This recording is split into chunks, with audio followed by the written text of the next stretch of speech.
चलिए सीधे चलते हैं एक ऐसे अलौकिक रहस्य की गहराइयों में जिसका एक खौफनाक मोड़ सब कुछ बदलने वाला है। कहानी की शुरुआत होती है एक खास वक्त और जगह से। सोचिए, रात के 2 बजे हैं।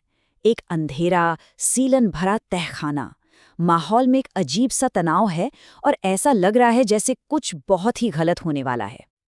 और इस तहखाने में कोई इंतजार कर रहा है, एक आत्मा। और उसका इरादा वो तो शुरू से ही बिल्कुल साफ और डरावना है। वो सिर्फ डराने नहीं आई हैं, उसका मकसद है इस दुनिया में वापस लौटना। और इसकी कीमत इंसानी जाने। तो बस यहीं से शुरू होता है असली टकराव।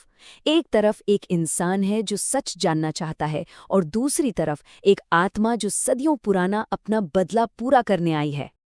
अब जरा सोचिए, अर्जुन के सामने क्या है? ये कोई मामूली साया नहीं है, बल्कि एक जीती जागती खौफनाक हकीकत। आंखें ऐसी जैसे जलते हुए अंगारे हों, आवाज ऐसी जैसे किसी मुर्दे के गले से आ रही हों, और दीवारों पर खून से अजीबोगरीब निशान बन रहे हैं।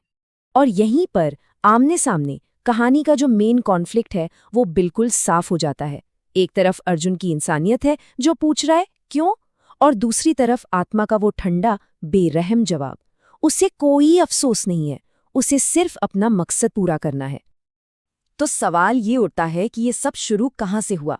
चलिए थोड़ा पीछे चलते हैं, क्योंकि आज के इस खौफ की जड़ें इतिहास में बहुत गहरी हैं। और कहानी की शुरुआत होती है खुद रत्नावली की जुबानी। उसका बदला किसी नफरत से नहीं, बल्कि एक माँ के गहरे दर्द से पैदा हुआ है। ये उसकी जिंदगी की सबसे बड़ी त्रासदी थी। तो ये श्राप आया कहाँ से? इसकी जड़ें वो छिपी हैं एक तांत्रिक के किए हुए काले वादे में। उसने एक दुखी रानी को अपने वंश को बचाने के लिए एक ऐसा अंधेरा रास्ता दिखाया जिस पे चलकर वो खुद हमेशा के लिए भटक गई। तो एक रानी से एक भटकती खौफनाक आत्मा बनने का सफर वो कैसा था? देखिए, सब कुछ एक दूसरे से जुड़ा है। बच्चों की मौत, एक अधूरा अनुष्ठान, और आखिर में उसी तहखाने में जिंदा दफन कर दिए जाने का वो भयानक अंत।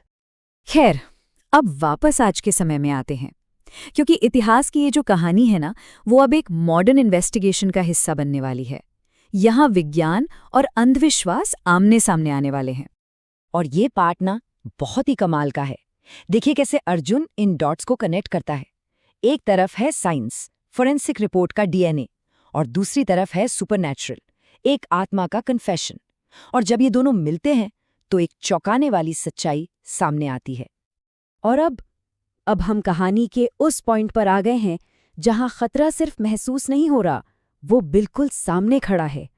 और एक ऐसा राज खुलने वाला है जो सिर्फ इस केस को नहीं, बल्कि अर्जुन की अपनी जिंदगी को हमेशा के लिए बदल देगा।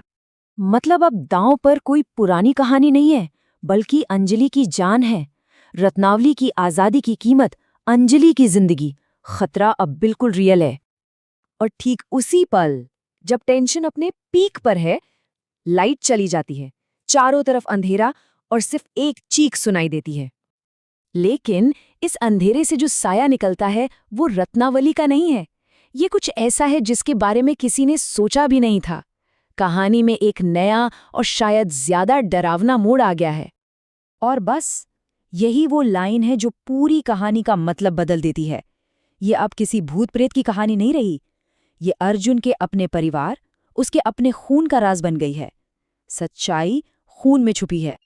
तो अब सवाल ये है, क्या अर्जुन इस कहानी का हीरो है जो श्राप को खत्म करेगा, या वो खुद इस श्राप का एक हिस्सा है? वो शिकारी है या शिकार? और आखिर में कहानी हमें कुछ ऐसे सवालों के साथ छोड़ जाती है जिनका जवाब मिलना अभी बाकी है।